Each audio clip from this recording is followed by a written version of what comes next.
I'm trying to return the drone back to me. Look at what happened. No signal. Just crash.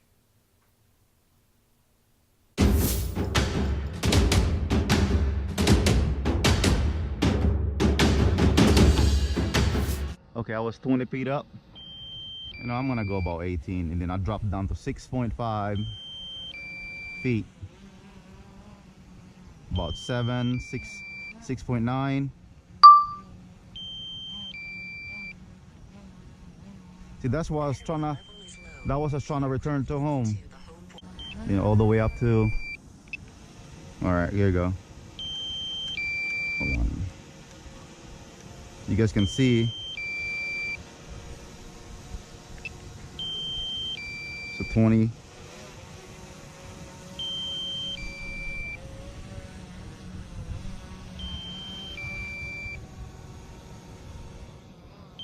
So you should say,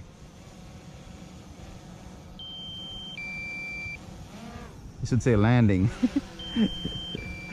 Oh wow, let's try it again. I see no warning.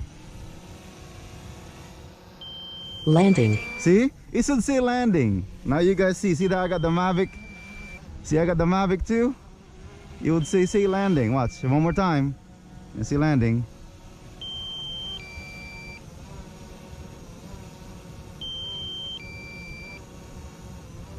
You see, it's reading the sensors. See, it will not even let you. See, I'm holding it. It will not let you. Landing. See? Wow. Critically low battery. Now I'm gonna go and land. Wow. See that? I know it wasn't my fault. Just letting you guys know.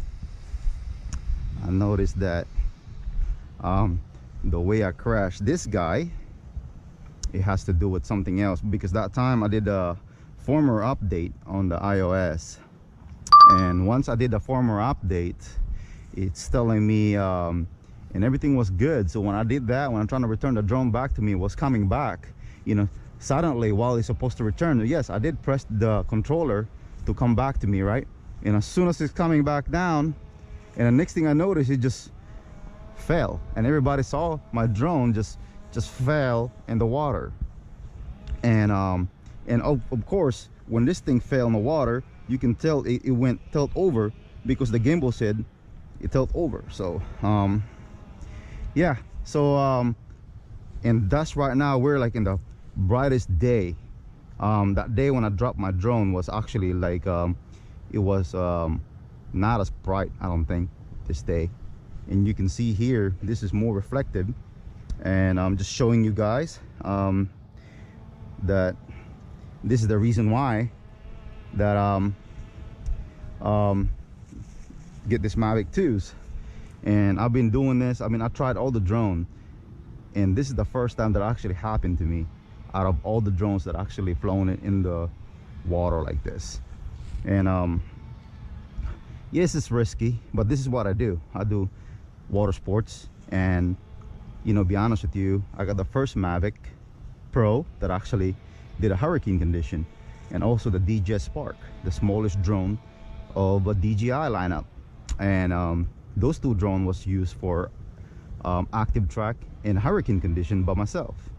So by experiencing that on the old, I'm not saying old, the previous Mavic Pro, I have good successful with it. And even though it's about how many months now that it's actually been out, I think it's still worth the drone, especially holidays are coming. I would recommend it. But now I'm just showing you guys again that this actually works. Anyway, thank you for watching. Don't forget to subscribe, like, and share, and go from here.